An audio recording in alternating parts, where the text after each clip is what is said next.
Welcome back to the Business Basics Hub. I am so pumped you're tuning in today because we're tackling what is literally one of the most critical foundational choices you're ever going to make as an entrepreneur. Seriously, if you're just starting out, or hey, maybe you've been grinding on a side hustle for a bit, getting your business structure right is absolutely vital. Today, we're diving into the ultimate beginner's guide to choosing between an LLC and a general partnership. We're going to break down exactly what these structures are, the pros and cons of each, and how you can actually get them set up. Real quick, before we get too far ahead of ourselves, I do need to share our standard intro disclaimer. This explainer is for general educational purposes only, and it is not legal, tax, or financial advice. We just want to make sure you have a fantastic, clear guide to understand these concepts, but every situation is unique, so please don't take this as formal legal counsel. Okay, let's dive into this. Here's a quick look at our step-by-step agenda for today's explainer. 1. Defining LLCs and partnerships. 2. Why this choice matters. 3. Comparing pros and cons. 4. How to form your business. And finally, 5. Beginner mistakes to avoid. Section 1. Defining LLCs and partnerships. The core concepts. Before we can build a strong business, we really have to understand the foundation we're building it on. So let's start with the general partnership. Basically, this is a business that forms automatically when 2 or more people go into business together to make a profit. And what's wild about a general partnership is that it requires absolutely zero paperwork. Literally none. There are no state fees, no forms to fill out, no waiting periods. If you and a buddy start selling products together tomorrow and split the cash, bam. Congratulations, you just formed a general partnership without even realizing it. But here is the massive warning. In a general partnership, the owners and the business are legally identical.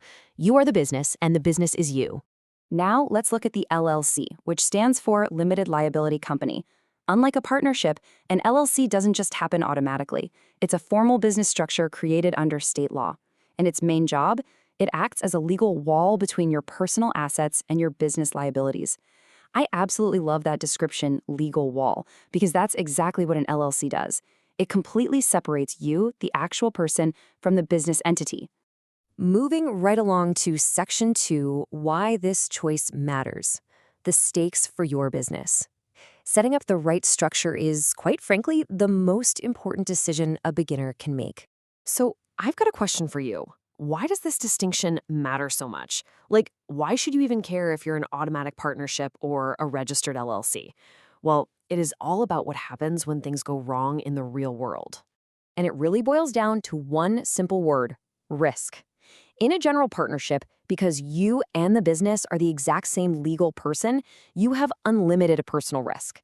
So if your business owes money to a vendor or gets sued by a customer, those creditors can come straight after your personal savings, your car, even your home. And honestly, even scarier, you're fully responsible for your partner's actions too.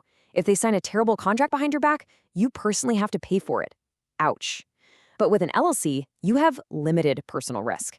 Because of that legal wall we talked about, if the business gets sued or goes bankrupt, creditors generally can't touch your personal stuff. Your home and your savings stay protected.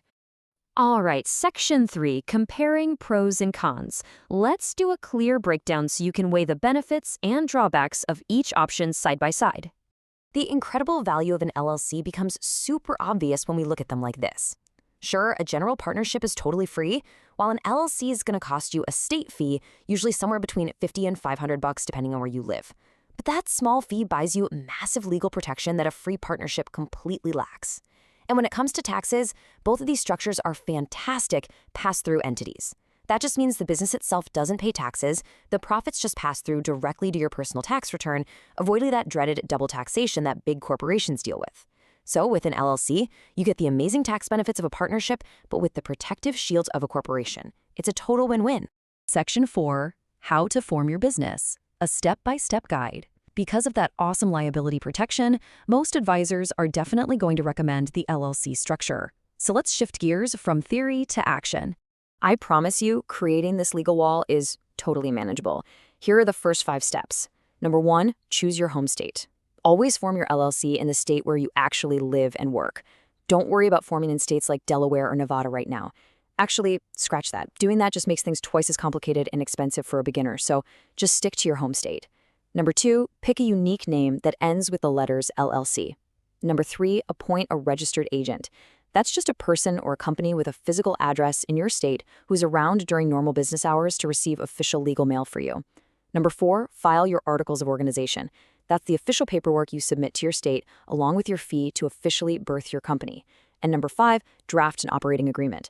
This is basically your private rulebook for how you and your partners are going to run things, split the profits, and make decisions. Okay, moving on to the final 5 steps. Number 6, get a free EIN. That's an employer identification number straight from the IRS website. It's kind of like a social security number, but for your business. Now, please listen to me on step number 7. Open a separate business bank account. I literally cannot emphasize this enough. If you want to keep your legal protection intact, your business money and your personal money can never, ever mix. Skipping this step ruins all your hard work. So use that new EIN to open a dedicated business checking account right away. Number 8, grab any local business licenses your city requires. Number 9, make any special tax elections if your accountant recommends them. And finally, number 10, maintain your LLC yearly. Most states just require a small annual fee and a quick report to keep your LLC active and in good standing.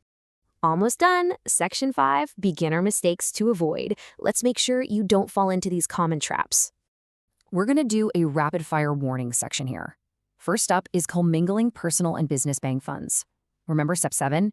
If you use your LLC debit card to buy your personal groceries, courts call this piercing the corporate veil. It basically means you're treating the business like a personal piggy bank, and a judge will instantly destroy your LLC protection, leaving you personally liable. Just keep them separate.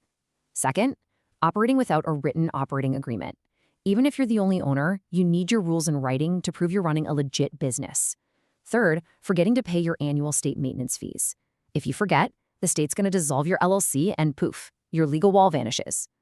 Fourth, if you do somehow decide to run a general partnership, never do it without a written agreement. Otherwise, the state's default rules apply, which might mean splitting profits equally even if you did 90% of the work. No way. And finally, never assume an LLC protects you from your own personal negligence.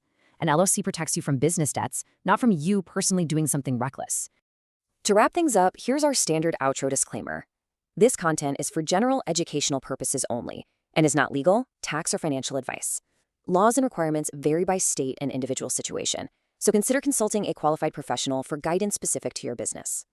Thanks so much for tuning in. If you want more simple, no-fluff business guidance, go ahead and subscribe to the channel. And hey, make sure to hit that notification bell so you know when our new explainers drop. If this helped you, give it a like, and feel free to share it with a friend who's starting a business too. Before I go, I want to leave you with one final question to chew on today. If a single, unexpected lawsuit could wipe out your personal savings tomorrow, can you really afford to run your business without a legal wall? Get your structure right, protect yourself, and I'll catch you in the next explainer.